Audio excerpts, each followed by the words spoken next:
بسم اللہ الرحمن الرحیم۔ السلام علیکم بہنوں بھائیوں بزرگوں،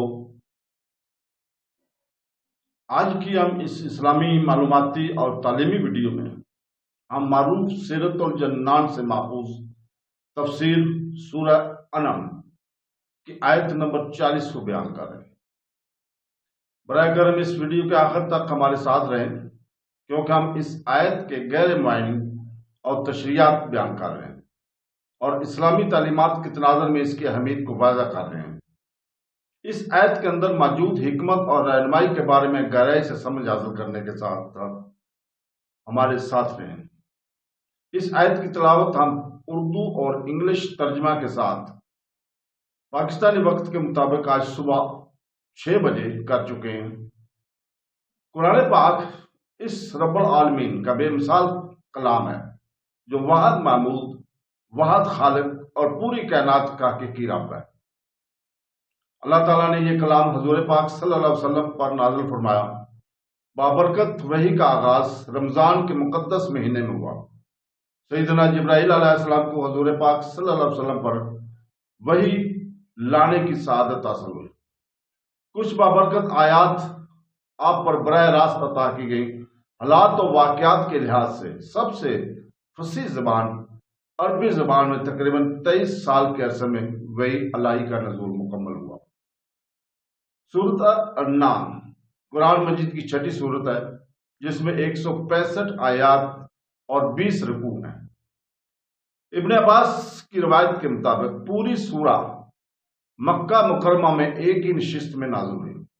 اسما، جو کہ یزید کی بیٹی اور حضرت معاذ بن جبل کی چچا زاد بہن تھی، فرماتے ہیں کہ اس سورت کے نزول کے وقت رسول پاک صلی اللہ علیہ وسلم ایک اونٹنی پر سوار تھے اور میں نے اس کی ناک کی تار پکڑی ہوئی تھی، یعنی رسی پکڑی ہوئی تھی، مہار پکڑی ہوئی تھی۔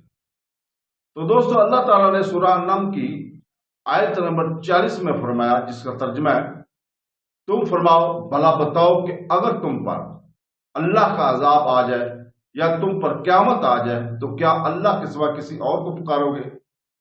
اگر تم سچے ہو، بلکہ تم اسی اللہ کو پکارو گے، تو اگر اللہ چاہے تو وہ مصیبت ہٹا دے جس کی طرف تم اسے پکارو گے، اور تم شریکوں کو بھول جاؤ گے۔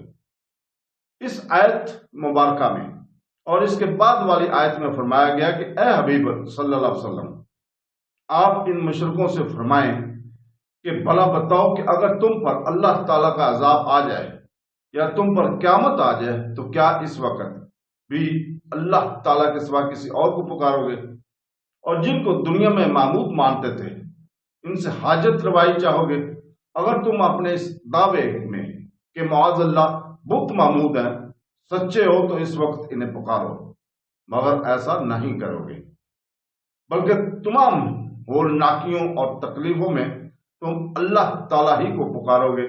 تو اگر اللہ تعالیٰ چاہے تو تم سے وہ مصیبت ہٹا دے جس کو دور کرنے کی طرف تم اسے پکارو گے، اور اگر وہ چاہے تو اس مصیبت کو دور نہ کرے، اور اس وقت تم ان بتوں کو بھول جاؤ گے جنہیں تم خدا کا شریک قرار دیتے تھے، اور جنہیں اپنے عقائد اعتقاد باطل میں تم معبود جانتے تھے، اور ان کی طرف اتفاقات بھی نہ کرو گے، کیونکہ تمہیں معلوم ہے کہ وہ تمہارے کام نہیں آ سکتے۔ اللہ تعالیٰ سے دعا ہے کہ وہ ہمیں قرآن پاک پڑھنے، اس کو تفسیر پڑھنے اور اس کو سمجھنے اور اس کے اوپر عمل کرنے کی توفیق عطا فرمائے۔ آمین ثم آمین۔ اللہ حافظ۔